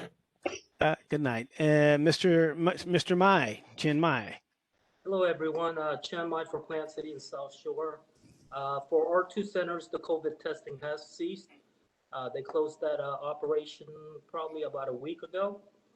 At both of our centers, some of our partners has returned to business. In Plant City, Career Source and WIC has opened up for their operation. And in South Shore, we have Career Source, Florida Home Partnership, and Bay Area Legal Service. For myself, I'm still assisting with the R3 program, so that is going pretty well. Thank you. Thank you, Mr. Mai. Any questions for Mr. Mai in the South Shore or Plant City service centers? Wonderful job, Mr. Mai. This is William Thomas. Wonderful job out there in Plant City. Thank you. Thank you, sir. I do have a question, Mr. Mai. Seeing that the testing centers testing has ceased, as you have reported, Right. at those locations, where are individuals being directed to? As Shelley stated, there is still operation at Lee Davis, and there's some sites in Tampa, which I'm not too familiar with, though. Okay, very good. Thank you very much. Mr. Chairman. Yes. Hi. Enterprising Latinas is still doing testing. Tomorrow is actually the last day that we will be doing testing until the program becomes available again. So if anybody knows anyone that needs testing at Enterprising Latinas in Waimama, tomorrow from 8 a.m. until 11 a.m. Excellent. Thank you for sharing that, Mr. Morales. And we'll also hear from Ms. Angela Madero. Ms. Madero, are you still with us? Yes, I am. Good evening. The training team is currently assisting with the R3 program as well, but we did transition all of our assistance and services and programs into a new system at the beginning of our fiscal year. Starting on October 1, we moved out of our class database, and we are now using NewGen solely for our services. And what is the benefits, or is this NewGen, as you say? NewGen is the state mandated system that we're using. We originally started using it for LAHEAP and CSBG services, and now we are using it for all of our services, so we can report out of one database. Excellent. All righty. Any questions for Ms. Madero? Being that there are none, I want to apologize to our center managers. It's not that I was ignoring you. I just had the wrong agenda. And I will be sure we get you at the very beginning next time around. Okay, with that. Mr. Henderson, if I may, I wanted to thing a little funny. So the center managers have been working so hard, many hours, weekends and whatnot. I told them this evening, once they gave their report, that they could disconnect from the meeting. So it's ironic that you saved them for last. So they probably think you and I were working in cahoots. And so I thank them for saying, I think you're frozen there, Ms. Ziegler, but I wouldn't have blamed anyone if they had left, if any of you had left in it earlier. Believe me, we wouldn't look at you any differently. So good of the order. Do we have anything for the good of the order? And as you heard, Mr. Morales already shared that Enterprising Latinas will conduct another round of testing. Tomorrow will be your last day, you say, right? So if you know someone in the area, South Shore, Ruskin, Apollo Beach, etc., who needs that test, by all means, send them down their way. Mr. Chair, this is William Thomas. Mr. Thomas? Just like if the infamous Mr. Albert Coleman is still on the line, if he could do us the honor of checking with Commissioner Stacy White. I have been getting some feedback from the Beesville, though that's not necessarily my Pacific coverage area, but it is incorporated. It's part of my area for Plant City. Beesville Inc., which is the nonprofit group in that area, they've always been engaged. They've been reaching out to Commissioner White's office and would like to have an opportunity to sit down with him. He's familiar with a number of members of Beesville Inc. So, Mr. Coleman, if you could circle back and inquire that Beesville is looking to sit down and have a conversation with him. He is our elected commissioner in that area. So you have made requests to him and he hasn't responded, or what's what? They have not. Yeah, Mr. Hargret, who is the chairman of the board for Okay. Beesville Link, has expressed during the last food pantry program we had in Beesville that he had reached out and hadn't heard anything. And that was about 2 weeks ago. Okay. All right, will do. I'll follow up with his office tomorrow. And should I call you, Mr. Appreciate it. Thomas? Yes, you can, sir. Yes, sir. Okay, will do. Yes, sir. Thank you. Appreciate it. Thank you.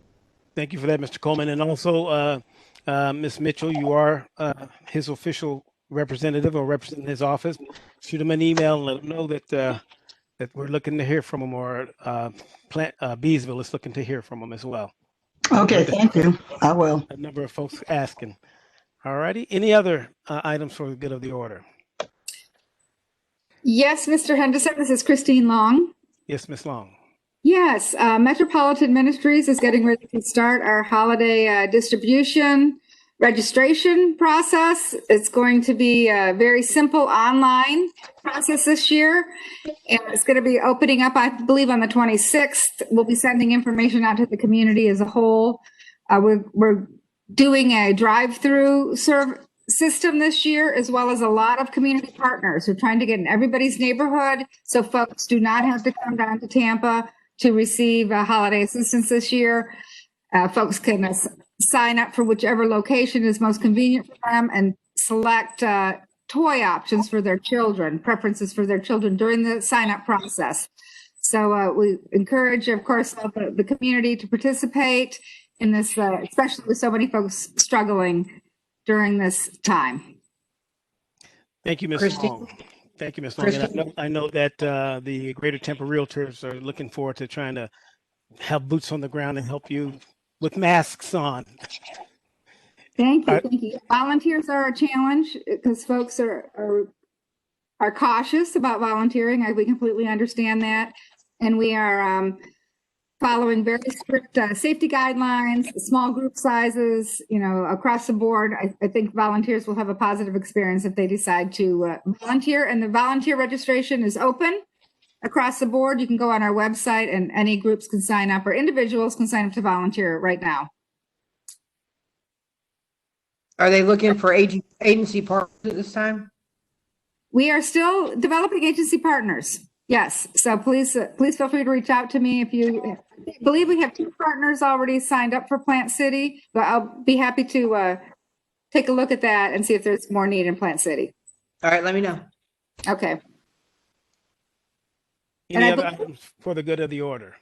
Yeah, for the Head Start program, Yes, sir, all the Mr. Brown. centers have been having virtual meetings with the parents, and thus far the participation has been pretty good. I think the biggest question has just kind of been a lot of parents just kind of trying to figure out why Head Start isn't back in session, but all of the schools are having, in person. But outside of that, the parent participation has been pretty big, I would say. That's good to hear. And families are staying healthy for the most part? Definitely. Yes, sir. Excellent. Thank you for sharing, Mr. Brown. Madam, Mr. Chair. Yes, ma'am. This is Noreen. Maybe I missed it, but I thought we were going to vote on the proposals, and maybe I missed that part. Yes, So ma'am. what did we? think- I had to go back and revisit it because I had to step away for a minute.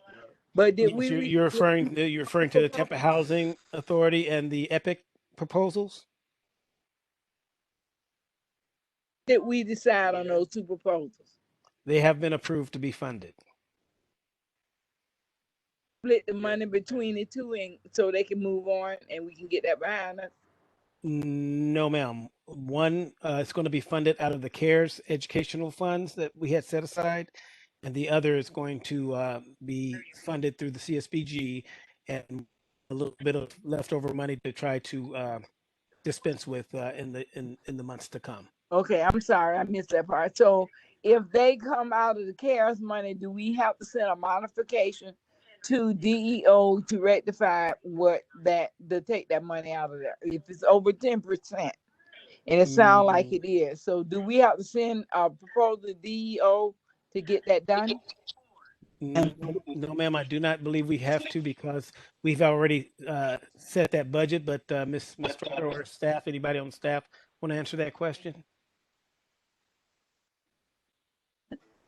This is Kelly. The CARES budget had line items for education, and that program falls under education. So there is no budget modification needed for that. Thank you, Ms. Mastrada. Thank you, then. I'm good with that. Okay. I missed that part. I got out the way. But thank you. I'm good with that. So we need to pass and vote on it and move on to our next endeavors. Thank you, sir. You're welcome. Any other items for the good of the order? For the good of the order, Yes, Chair, I just wanted to let everyone know, because I know that everyone is definitely active in the community, as well as run and operate different businesses, that the school board is having a virtual Great American Teach-In coming up on November 19th. If anyone is interested in signing up, I'll also send some information over to Derek to share out. I know over at our school in Sulphur Springs community, we are accepting registrations as well. Thank you for sharing. That's good to know that that's still going to happen, just in a different way, right? Definitely. And our kids need it at this time. A little something different than seeing the teachers online. Anything else under our good of the order? If not, I would just want to encourage you that this is our last meeting, and we will find out if we're going to have a new president next month. We'll be meeting after the elections. I just want to encourage you to encourage others to get registered and be prepared to vote on the individual that cares about low-income people and trying to help people up. I'm not going to tell you who that is, because I don't want the attorney calling me. But at any rate, by all means, be sure you encourage folks to vote. It's now 7 after 7. We started a little late and we're going to end a little late. Thank you all very much. Have a great night and even a better tomorrow. Thank you for that. Please vote, everybody. Vote, vote, vote. Vote, vote. Good, very good meeting, Mr. Henderson. Congratulations. Let's go for the Miller. Have a great day. Bye-bye. Thank you. Bye-bye. Good night, everyone. Good night. Good night, everyone. You.